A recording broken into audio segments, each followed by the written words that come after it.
Hello दोस्त, आप सभी कैसे हैं। उम्मीद है आप सब बहुत अच्छे होंगे और आपकी तैयारी भी बहुत बढ़िया से चल रही होगी। तो दोस्त, आज आप लोगों के लिए प्रश्नावली 3A की सवाल नंबर 8 से लेकर 13 तक पूरी सवाल लेकर आया हूं। ठीक है, 8, 9, 10, 11, 12, 13 यानी इस वीडियो में हम कुल मिला के 6 सवाल पढ़ने वाले हैं और 6 सवाल अपने आप में बहुत मायने रखती हैं और ये सवाल मोस्ट इंपॉर्टेंट है, इसको ज़रूर आप देखिएगा। ठीक है, जिससे आपकी तैयारी बहुत अच्छी प्रकार से हो जाए और आप हर वीडियो को पूरा लगातार देखिए, ध्यान से पढ़ते जाइए और एक नोट्स बनाते जाइए ताकि आपको बोर्ड में अधिक से अधिक नंबर लाने में बहुत आसानी हो और आपको बार बार वीडियो देखने की ज़रूरत ना पड़े। तो चलिए इस वीडियो को शुरू करते हैं और देखते हैं सवाल नंबर 8।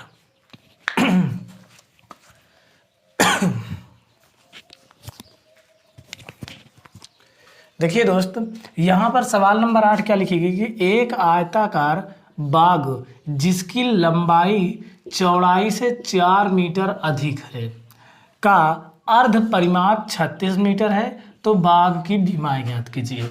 अब आप बगीचा देखे होंगे, बगीचा कैसे होता है। जो बगीचा होता है वो आयताकार होता है और आयत क्या होता है, जो हमारा बोर्ड है ये आयत है। आयत में आमने सामने की जो भुजाएं हैं ये बराबर होती हैं। ठीक है, जितना इधर रहेगा, जितना ऊपर रहेगा उतना नीचे रहेगा, जितना इधर साइड रहेगा उतना इधर साइड, मतलब कि आमने सामने की भुजाएं बराबर होती है। उसे क्या कहा जाता है, आयत कहा जाता है। तो मान लीजिए कि एक ये आयत है। ठीक है, जितना ये लाइन है उतना ये है, जितना ये होगा उतना ये होगा, ये आयत है। कह रहा है कि एक आयताकार बाग है, मान लीजिए बगीचा है, तो कह रहा है कि जिसकी लंबाई चौड़ाई से 4 मीटर ज़्यादा है, मतलब जो ये लंबाई है इससे चौड़ाई से 4 मीटर ज़्यादा है। तो हमको चौड़ाई नहीं पता ना तो लंबाई पता है। अगर हम ये चौड़ाई है और ये क्या है, लंबाई है, अगर हम चौड़ाई को मान लेते हैं कि x मीटर है, कितना है, x मीटर, तो देखो कह रहा है जिसकी लंबाई चौड़ाई से 4 मीटर ज़्यादा है, मतलब चौड़ाई अगर x होगी तो लंबाई इससे 4 ज़्यादा है, तो x में 4 जोड़ देंगे तो ये क्या हो जाएगी, हमारी लंबाई हो जाएगी 4 मीटर ज़्यादा हो गई। ठीक है, फिर कह रहा है जिसका अर्ध परिमाप, मतलब अर्ध परिमाप मतलब इसका आधा, ऐसे आधा परिमाप कितना दिया है, 36 मीटर। कितना दिया है, 36 मीटर।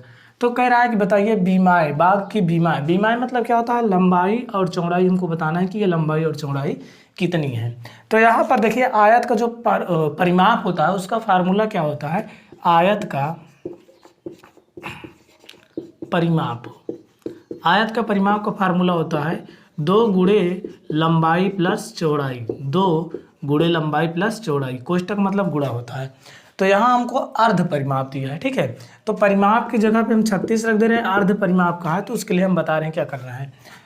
तो यहाँ 2 लिखिए, लंबाई कितना है हमारी, देखिए लंबाई x + 4 है, प्लस चौड़ाई कितना है, x मीटर है, और पूरे का बटा 2 कर दीजिए। अर्ध परिमाप कहे तो पूरे का इसका बटा 2 करना है। ठीक है, इसका बटा नहीं करना, इसका। ठीक है, यहाँ इसका बटा 2 कर दीजिए।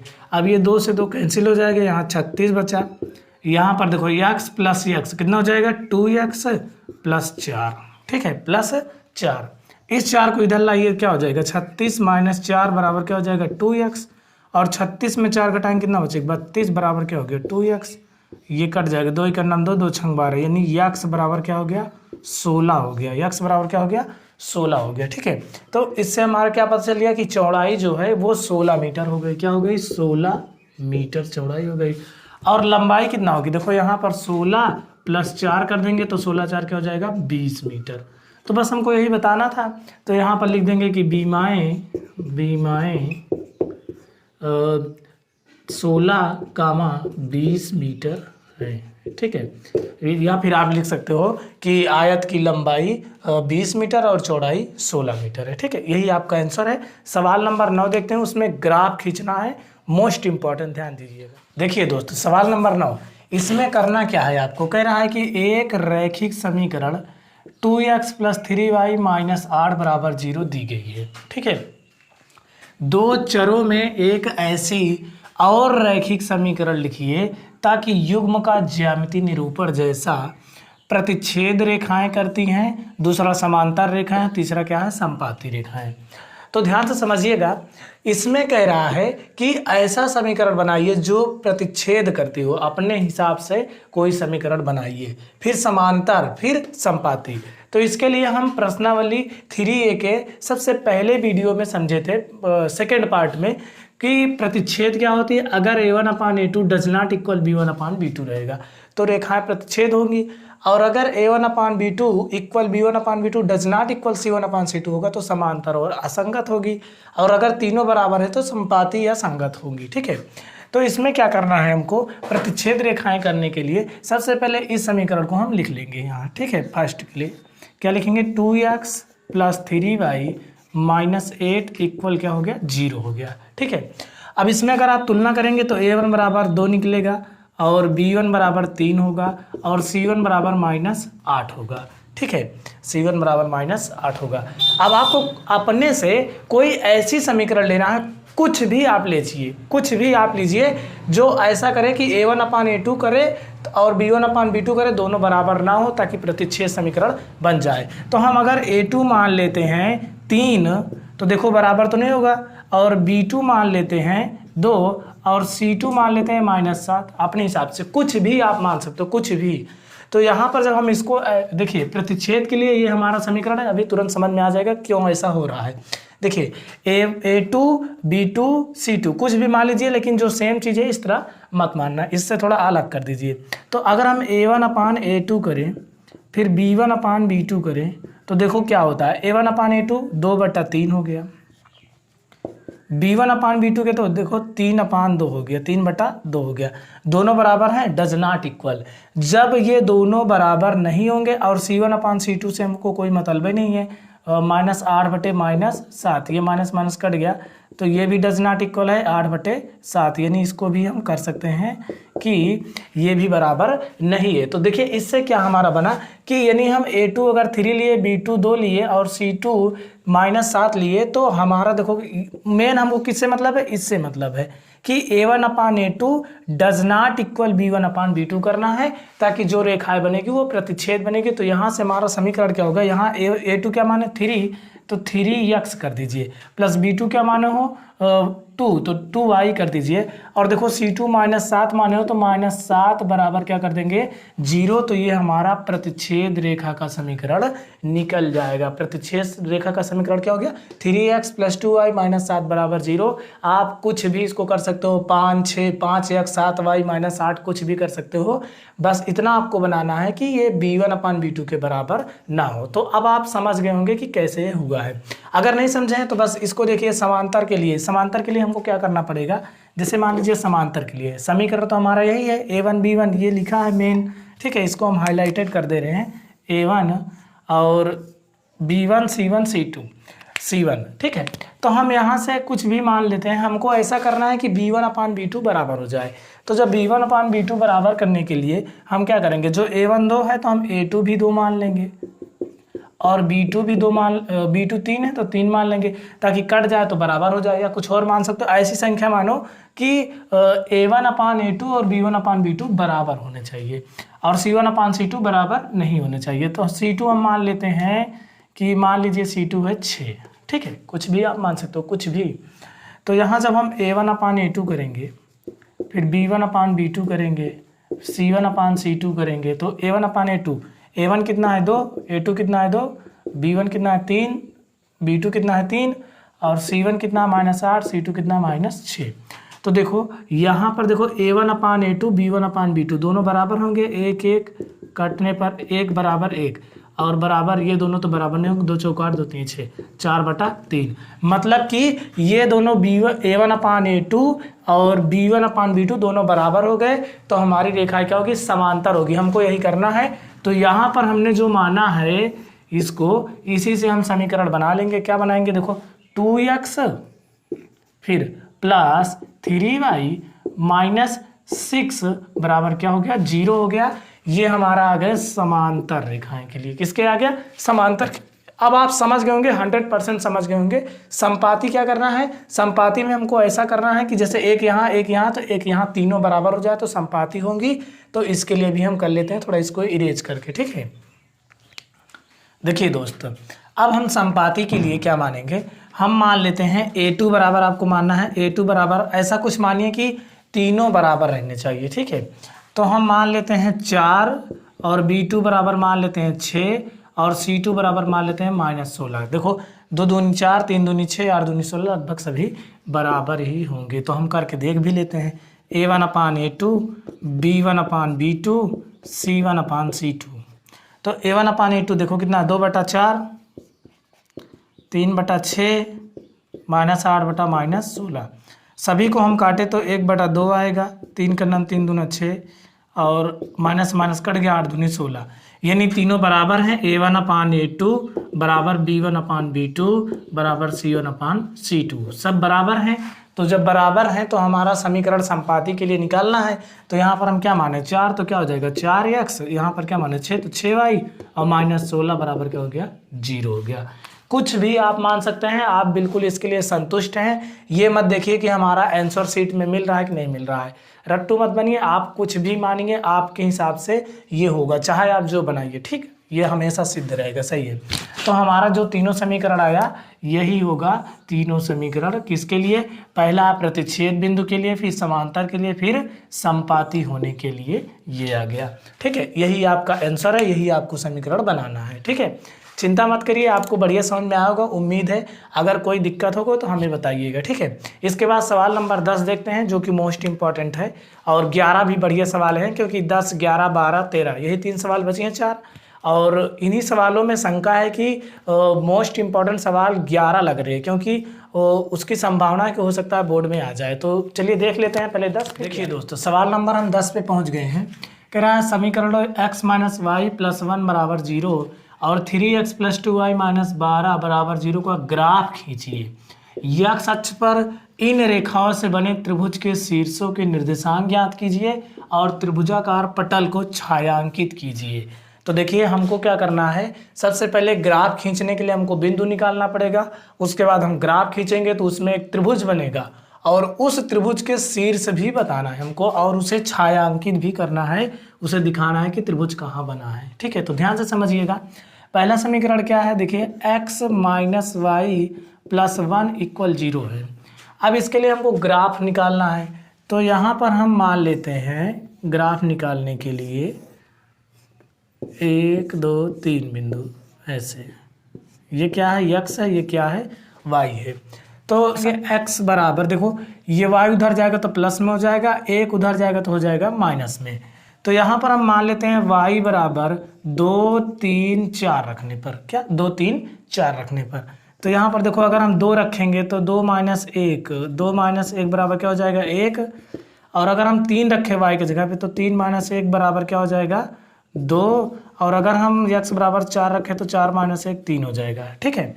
तो देखो y 2, 3, 4 रखे, y 2, 3, 4, तो x आया 1, 2, 3, 1, 2, 3, इस तरह आप निकाल लेंगे, ठीक है ना। कुछ भी आप रखिए, 4, 5, 6, 7, 8, 9, 10, कुछ भी, माइनस प्लस आपके ऊपर डिपेंड है, आप क्या रखकर इसको निकालते हैं। कभी गलत नहीं होगा, ये जान लीजिए बस। अब इसके बाद आप देखिए सेकंड समीकरण क्या है, 3x, और इधर से लिख लेते हैं, अभी ग्राफ भी बनाना है। 3x + 2y - 12 बराबर क्या हो गया 0 हो गया। अब इसके लिए हमको ग्राफ बनाना है, ठीक है। सबसे पहले हम इसके बिंदु निकाल लेते हैं कि क्या क्या हो सकते हैं, x, y। अब ध्यान दीजिएगा, इसमें भी हम कुछ मानेंगे तो इसको हम इरेज कर रहे हैं, यहाँ पर हम निकाल लेते हैं मान के। यहाँ पर इसको हम ऐसा लिख सकते हैं, देखो 2y बराबर 12 उधर जाए किस में हो जाएगा प्लस में हो जाएगा, और 3x उधर जाए किस में हो जाएगा माइनस में। ध्यान दीजिएगा 2y बचा लिए हम, ठीक है, 12 उधर गया प्लस में, 3x उधर गया माइनस में। तो यहाँ पर हम कुछ मान लेते हैं x बराबर 2, 4, 6 रखने पर, यही मान लीजिए 2, 4, 6 रखने पर। तो यहाँ रखेंगे देखो 2y 12 माइनस, यहाँ पर x के जगह क्या रखेंगे 2, तो 3 दूनी 6 हो जाएगा, और 2y बराबर 12 में 6 गए 6, 2, 3, 6, यानी y बराबर क्या हो गया 3 हो गया, ठीक है। एक एक हम लिखते चलेंगे, x जब 2 है तो y कितना आया 3 आया, ठीक है। अब सेकेंड, जब x हम 4 रखेंगे तो यहाँ देखो 2y बराबर 12 माइनस, यहाँ 4 रखेंगे तो 3 चौक कितना हो जाएगा 12, और 12 में से 12 गए 0, यहाँ जब 0 हो जाएगा, यहाँ बटे में आए 2 तो ये भी 0 हो जाएगा। तो जब हम x 4 रखे तो y कितना आया 0 आया। अब हम 6 रख कर देखते हैं, ठीक है। तो यहाँ क्या होगा 2y बराबर 12 माइनस 3 गुणे क्या हो जाएगा 6, तो 2y बराबर क्या होगा 12 माइनस 6 3 18, 2y बराबर 18 में से 12 घटाओ 6, 2 3 6 -3, तो यानी जब हम यक्स 6 रखे तो वाई कितना -3 है। ठीक है, इसको आप रख लेना, आप खुद समझ गए होंगे कि क्या क्या कैसे रखना है। आप कुछ भी मानिए माइनस प्लस 2 4 6 1 2 3 ही रख सकते हो, कुछ भी रख सकते हो, आएगा जरूर। अब हमको क्या करना है, यक्स अक्ष पर एक त्रिभुज बनाना है ग्राफ खींच के। तो हम चलिए ग्राफ बना लेते हैं, उसके बाद आपको दिखाते हैं कैसे खींचा जाएगा। देखिए दोस्त, हमने यहाँ पर ग्राफ बना लिया है, अब हमको बस इस पर दर्शाना है। तो कैसे दर्शाएंगे, देखिए ध्यान दीजिएगा। पहले समीकरण से x पर कितना है 1 है तो y पे 2 है, x पे 1 है y पे 2 है, दोनों प्लस में है। x पे 1 y पे 2, x पे 1 यहाँ है y पे 2 यहाँ है, तो इन दोनों का बिंदु यहाँ पर मान लीजिए कि यहाँ पर 2 हो गया, यहाँ से 1, तो इसको हम क्या लिखेंगे 1,2।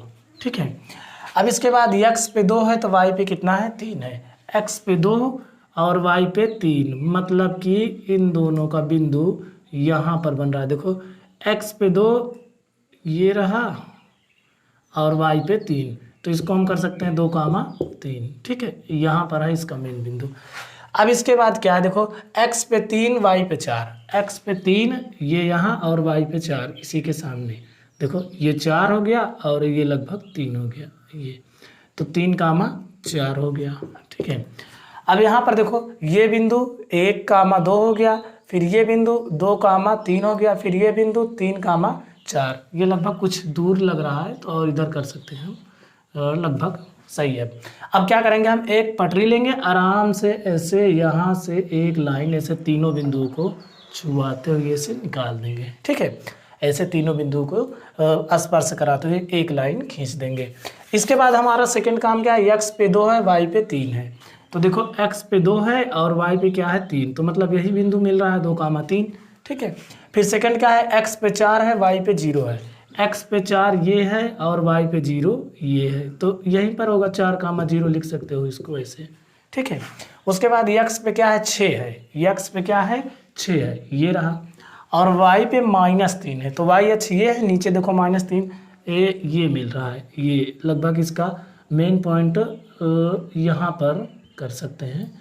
क्या है देखो 6,-3, इधर से ये 6 रहा और इधर से ये 3 रहा। तो एक चीज़ आप ध्यान दीजिएगा, एक बिंदु यहाँ पर मिला और दूसरा बिंदु यहाँ पर और तीसरा बिंदु यहाँ पर है, क्योंकि देखो ये 2,3 और 2,3 दोनों सेम चीज़ है, यहाँ पर मिल रहा है। तो यहाँ से एक पॉइंट ये, एक पॉइंट ये, तो इससे भी हम एक लाइन सीधा ऐसे पटरी रखकर ऐसे खींचेंगे। ठीक है, तो आप इसको स्केल रखिएगा और ऐसे बढ़िया से मिलाते ले जाइएगा ऐसे। ठीक है, ये हो गई लाइन। अब यहाँ पर आप ध्यान दीजिए, देखो एक त्रिभुज बना कि नहीं बना, 1,2 है ये त्रिभुज बना, तो इसी को कह रहा है छायांकित कीजिए। तो इसको हम किसी और मार्कर से छायांकित ऐसे कर दे रहे हैं, ऐसे ऐसे कि ये हमारा त्रिभुज बन चुका है।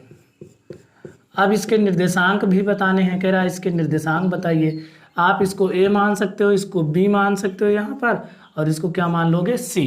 अब बस a b c के हमको निर्देशांक लिख देना है, हमारा आंसर हो जाए। तो हम क्या लिखेंगे, बिंदु a के निर्देशांक क्या होगी, देखिए a के निर्देशांक, बिंदु a के निर्देशांक, बिंदु ए के निर्देशांक, यहाँ पर देखो क्या है 2,3 लिख दे, जहाँ पर मेन बिंदु मिला है। ठीक है, और यहाँ पर सी क्या होगा 4,0, बी के भी लिख लेते हैं, इधर ऐसे लिखे बिंदु बी के निर्देशांक, बिंदु बी के क्या होंगे, देखो यहाँ से 0 है और यहाँ से -1, तो 0,-1 लिख सकते हो, ये हो गया। और सी क्या है, देखो 4,0, सी के 4,0। ठीक है, लिख देना बिंदु सी के निर्देशांक, ये हमारा क्या हो गया, आंसर हो गया। ठीक है, अब देखो हमारा सब काम हो गया, त्रिभुज के शीर्ष के भी निर्देशांक निकल गए, और उसके बाद जो छायांकित भाग था हमने छायांकित भाग भी कर लिया और इस पर ये दर्शा दिया। तो मोस्ट इंपॉर्टेंट सवाल है, इस सवाल को आप ध्यान दीजिएगा, परीक्षा में ऐसे सवाल आ सकते हैं। तो सवाल नंबर 11 भी देख लेते हैं, उसमें भी इससे थोड़ा सा और कुछ दम है, लेकिन है इसी तरह। तो चलिए दोस्तों, सवाल नंबर हम 11 पे पहुंच गए, इसको आप टिक लगाइए, लिख दीजिए मोस्ट इम्पॉर्टेंट, टिक लगा क्या लिखेंगे, मोस्ट इम्पॉर्टेंट। ठीक है, इसको ध्यान दीजिएगा, कह रहा है समीकरण 2x + y = 4 और 2x - y = 4 के युग्म का आलेख खींचिए। युग्म का आलेख खींचिए। इन रेखाओं और y अक्ष से बनने वाले त्रिभुज के शीर्ष बिंदुओं के निर्देशांक लिखिए, साथ ही इस त्रिभुज का क्षेत्रफल भी ज्ञात कीजिए। देखिए, आपको कुछ समझ में आ रहा होगा कि इस समीकरण से इन दोनों से हमको बिंदु निकालना है, उसके बाद हमको एक ग्राफ बनाना है और जो त्रिभुज बनेगा उसका निर्देशांक लिखने के बाद उसका क्षेत्रफल बताना त्रिभुज का। अभी इसके पहले सवाल में हम क्या पढ़े थे, केवल हमको त्रिभुज अकेले बनाना था और बिंदुओं को लिखना था, लेकिन इसमें त्रिभुज का क्षेत्रफल भी बताना है। तो चलिए लगाते हैं। कैसे, 2x + y = 4। ये समीकरण हमारा फर्स्ट है। इसके लिए हम क्या लिखेंगे, यहाँ पर सबसे पहले इसके लिए हम बिंदु निकालेंगे। ये x हुआ, ये y हुआ। ठीक है, तो देखिए यहाँ पर हम ऐसा कर सकते हैं कि y = 4, ये उधर जाएगा -2x हो जाएगा। अब यहाँ पर x बराबर हम 0, 1, 2 रख दे, या फिर आप कुछ भी रख सकते हो। आपको कई बार बताऊँ, आप संतुष्ट हो कुछ भी रख सकते हो। हम 0, 1, 2 रख रहे हैं। तो y बराबर क्या होगा, देखो 4 - 2 इंटू, अगर हम 0 रखें x की जगह पे तो 2 0 0, तो कोई मतलब नहीं है, y = 4 हो गया। y बराबर क्या हो गया, 4। इसके बाद इसको हम रखेंगे, x जब 0 रखा तो y कितना आया, 4 आया। ठीक है, अब सेकेंड, जब हम x 1 रखेंगे तो y बराबर क्या होगा, 4 - 2 गुणे x 1 रखे तो y बराबर क्या होगा, 4 2 = 9, 4 में से 2 गए, क्या बचा, 2। यानी जब हम x 1 रखे तो y हमारा 2 आ गया। ठीक है, समझ रहे हो। अब इसके बाद जब हम x 2 रखेंगे तो यहाँ 4 - 2 गुणे 2 होगा और y बराबर 4 - 4 हो जाएगा। y बराबर क्या हो जाएगा, 0 हो जाएगा। यानी जब हम x 2 रखेंगे तो y कितना आ गया, 0 आ गया। इससे हमारा ये बिंदु निकल गए। ठीक है, इतना आप समझ गए। इसके बाद हम क्या करेंगे, समीकरण 2 का काम करेंगे। इसका यहाँ लिखेंगे 2x - y बराबर क्या हो गया, 4। ठीक है, और इसको हम नीचे ही लिखेंगे यहाँ पर, क्योंकि अभी हमको काम ढेर करना है, बराबर 4। तो यहाँ से अगर हम इसको देखिए, इस 4 को इधर लाए तो क्या होगा, इसके लिए हम ग्राफ बना लेते हैं, उसके बाद लाएंगे इधर उधर x, ये y, बहुत ज़्यादा गैप हो गया। अब यहाँ पर देखिए, इसको हम कैसे करेंगे, 2x - y बराबर 4 है, 4 को हम इधर ला दे, 2x - 4 बराबर क्या हो जाएगा, y। ठीक है, अब यहाँ पर x बराबर हम क्या रख सकते हैं, देखो x बराबर हम मान लेते हैं कि यहाँ पर कुछ भी मान सकते हो आप। हम मान लेते हैं कि 0 2 3 रख दे, 0 2 3 ये रख दे। अब देखिए, यहाँ जब हम 0 रखेंगे, 2 गुणे 0 - 4 बराबर क्या होगा, y। तो 2 0 0, तो यहाँ -4 अकेले बचेगा। तो यानी जब हम x 0 रखे तो y कितना, -4। तो इसको हम लिखेंगे, x जब 0 रखे तो y कितना, -4 आया। फिर जब हम x 2 रखेंगे तो 2 दूनी 4 - 4 यानी 0 हो जाएगा। देखो 4 - 4 बराबर क्या हो जाएगा, 0। तो यानी कि जब हम x 2 रखे तो y कितना है हमारा, 0 आ गया। अब इसके बाद थर्ड कंडीशन, जब हम x 3 रखेंगे, 2 3 6 - 4 और 2 बचेगा। तो जब यहाँ हम x 3 रखेंगे तो y हमारा कितना आएगा, 2 आएगा। इसको आप समझ चुके होंगे, आप इसको कई बार से करते चले आ रहे हैं। अब हमारा काम हो गया, हमारा बिंदु निकल गया दोनों समीकरण का।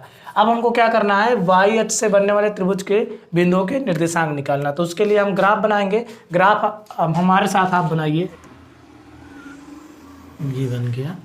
अब यहाँ पर देखो, ये 0 होता है, यहाँ पर प्लस इधर होता है, 1 2 3 4 5 6 7 8 तक मान लेते हैं। ये x अक्ष है हमारा, ये y अक्ष है।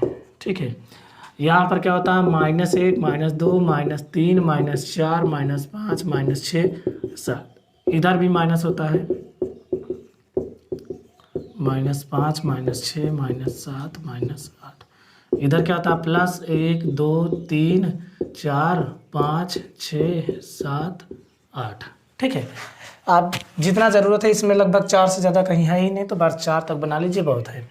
अब इसके बाद हमको क्या करना है, देखना है पहले वाले समीकरण से, x पे 0 y पे 4, x पे 0 है और y पे प्लस में 4 है। तो कहाँ पर है, ये, इसको हम ऐसे लिख देते हैं, 0,4।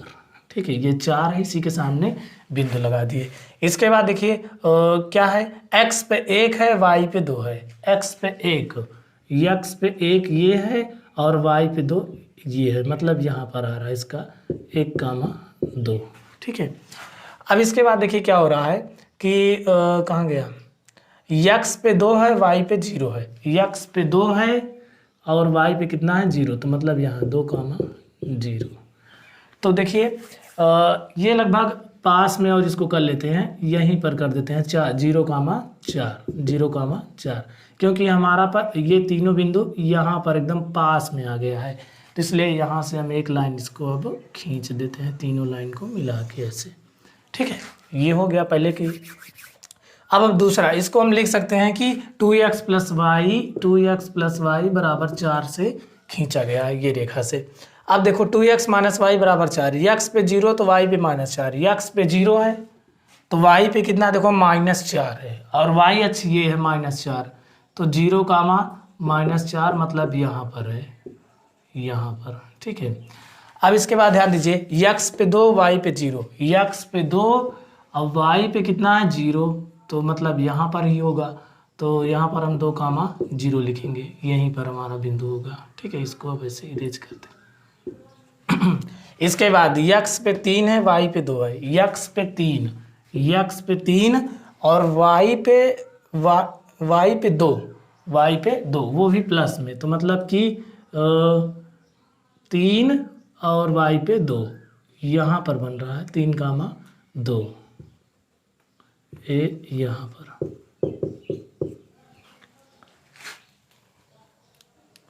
तो देखिए ये यहाँ पर बना, ये यहाँ पर, ये यहाँ पर, तो हम क्या करेंगे कि इसको एक लाइन ऐसे खींचेंगे त्रिभुज के रूप में। ठीक है, अब देखिए ये वाला बिंदु यहाँ कर दिए हैं। ठीक है ना, आप समझ रहे हो। अब देखिए इसमें क्या हो रहा है, यहाँ से हमारा ये देखो त्रिभुज बना क्या बना, इसको हम मान लेते हैं a, दूसरे बिंदु से मान लेते हैं, इसको मान लेते हैं हम a, और यहाँ पर हो गया b, और यहाँ पर क्या हो गया c हो गया, और इस बिंदु को हम मान लेते हैं d। तो देखिए यहाँ पर हमारा एक त्रिभुज आपको दिख रहा होगा, यहाँ पर पूरा एकदम सफा एक ये पूरा एक बड़ा सा त्रिभुज बन गया है। अब हमको क्या करना है, इस त्रिभुज के निर्देशांक को लिखना है, और उसके बाद क्या करना है, हमको बताना है कि इसका क्षेत्रफल क्या होगा। तो निर्देशांक आप जान रहे हो, देखो बिंदु ए के निर्देशांक क्या होंगे, 0,4 होंगे, तो ए के क्या होंगे 0,4 होंगे, बी के क्या होंगे बी ये देखो 2,3 होंगे, और सी के क्या होंगे, सी के 0,4 होंगे, 0,4। तो ये तो हमारा क्लियर हो गया। अब हमको क्या करना है, इसका क्षेत्रफल निकालना है त्रिभुज का। तो ए बी सी यहाँ लिखेंगे हम, त्रिभुज ए बी सी का क्षेत्रफल, सूत्र क्या होता है, त्रिभुज का क्षेत्रफल 1/2 आधार गुणे ऊंचाई होता है। ठीक है, अब इसमें देखिए आधार कितना है, 1/2 है, ये सूत्र है। आधार क्या है, ये हमारा आधार है त्रिभुज का। तो इसमें गिनिए कितनी लाइन है, देखो यहाँ से 1 2 3 4, फिर उसके बाद यहाँ 5, ये 6, ये 7, ये 8।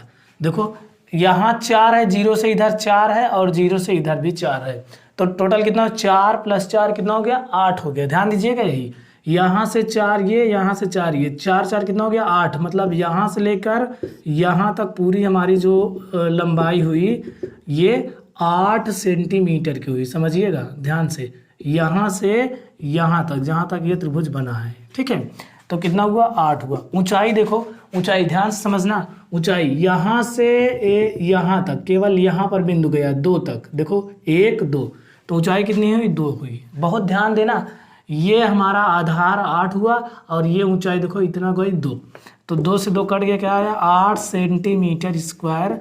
ये हमारा क्या हो गया, त्रिभुज ABC का क्षेत्रफल, त्रिभुज ABC का क्षेत्रफल 8 सेंटीमीटर स्क्वायर। यही आंसर है। मोस्ट इंपॉर्टेंट सवाल है, इस बात को ध्यान रखना, बहुत गजब है दोस्तों। यहाँ पर थोड़ा सा निर्देशांक ये 0,-4 हो, क्योंकि ये -4 है, तो जो C वाला होगा यहाँ 0,-4 कर दीजिएगा। और यहाँ पर b, यहाँ पर 2,0 होगा, थोड़ा सा यही गलती हुई, 2,0, बाकी सब सही है, क्योंकि यहाँ से यहाँ तक देखो 0 से 2, तो 2,0 होगा, और यहाँ -4 ही था, और बाकी सब सही है। ठीक है, तो इसको आप बना लीजिएगा, बाकी हर सवाल सही है। सवाल नंबर हम 12 चलते हैं। देखिए दोस्त, सवाल नंबर 12 कह रहा है के किस मान के लिए निम्न रैखिक समीकरणों के युग्म का कोई हल नहीं है। 3x + y = 1, 2k - 1, इतना इतना लंबा दिया है। तो हमको कह रहा है के किस मान के लिए, के का मान निकालना है। तो इसको हम क्या लिखेंगे, 3x + y, 1 को उधर कर देंगे, -1 = 0। तुलना करेंगे तो a1 बराबर क्या होगा 3, b1 बराबर क्या होगा y × 1, और c1 बराबर -1 हो जाए। ठीक है, a1 3, b1 c1। अब इसको हम ऐसे करेंगे समीकरण सेकंड को, तो यहाँ पर हम क्या लिखेंगे 2k - 1 × x + k - 1 × y, और ये इधर आ जाएगा तो क्या होगा -2k + 1, इसको कोष्टक में कर देंगे बराबर 0, ये इधर आ गया। ठीक है, अब इसके हम जब तुलना करेंगे तो a2 बराबर क्या होगा 2k - 1, और b2 बराबर क्या होगा k - 1, c2 बराबर क्या होगा -2k + 1 बराबर 0, तो है ही, इसको तो कोई काम ही नहीं है। अब देखिए यहाँ से a1 b1 a2 b2 और c2 हो गया। हमको क्या करना है कि जैसे वज्र गुणनखंड विधि होता है, उसको हम प्रश्नावली 3D में मिलेगा, उसमें बताऊंगा कि वज्र गुणनखंड विधि कैसे सवाल लगाई जाती है। तो वज्र गुणनखंड तरीके से इसको हमको लगाना है। a1/a2 बराबर क्या, b1/b2 बराबर c1/c2 करेंगे। ठीक है, इसको हम नीचे ही कर लेते हैं, बाद में उधर लिखेंगे। a1/a2 बराबर b1/b2 बराबर c1/c2।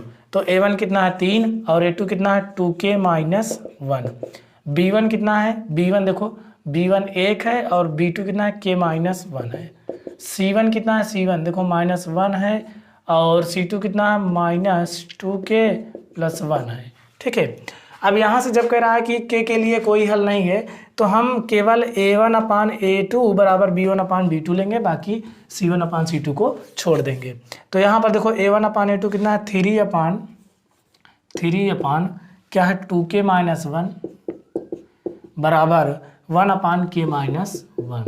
ठीक है, अब इसका अंतरिया गुणा करेंगे, क्या होगा देखो, इसका इसमें, इसका इसमें, तो 3k - 3 हो जाएगा, 3 से इसमें भी, 3 से इसमें भी, और उधर क्या होगा 2k - 1, तो 2k इधर आएगा, 3k - 2k, और -1 अपने स्थान पे, 3 उधर जाएगा, किस में हो जाएगा प्लस में। 3 में से 2 घटाएंगे 1 के, और 3 में से घटाएंगे 2, तो k बराबर क्या आ गया 2। तो k बराबर 2 के लिए समीकरण का यानी जो रैखिक समीकरण है ये थर्ड वाला, इसके लिए कोई हल नहीं होगा, यानी k का मान कितना आना चाहिए 2 आना चाहिए, यही आपका आंसर है। सवाल नंबर हम 13 पहुंच गए, सबसे लास्ट सवाल, चलिए देख लेते हैं। चलिए दोस्तों, इस वीडियो की और चैप्टर की सबसे लास्ट सवाल पे हम पहुंच चुके हैं। इसको देखिए, कह रहा है कि a और b के किस मानों के लिए निम्न रैखिक समीकरण के युग्मों के अनेक रूप यानी अनेक हल होंगे।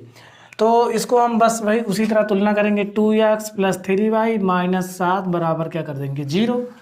तो तुलना करेंगे तो a1 बराबर क्या होगा 2, और b1 बराबर क्या होगा 3, और c1 बराबर क्या होगा -7 होगा। ठीक है, अब इसको भी ऐसे कर लेंगे, तो इधर लिखेंगे a - b × x + a + b × y, और इसको हम इधर लाएंगे तो कोष्टक लगा देंगे, 3a + b - 2 बराबर क्या कर देंगे 0 कर देंगे। ठीक है, अब यहाँ से हम जब इसकी तुलना करेंगे तो a2 बराबर क्या होगा a - b, और b2 बराबर क्या होगा a + b, और c2 बराबर क्या होगा माइनस चिन्ह सही था 3a + b - 2।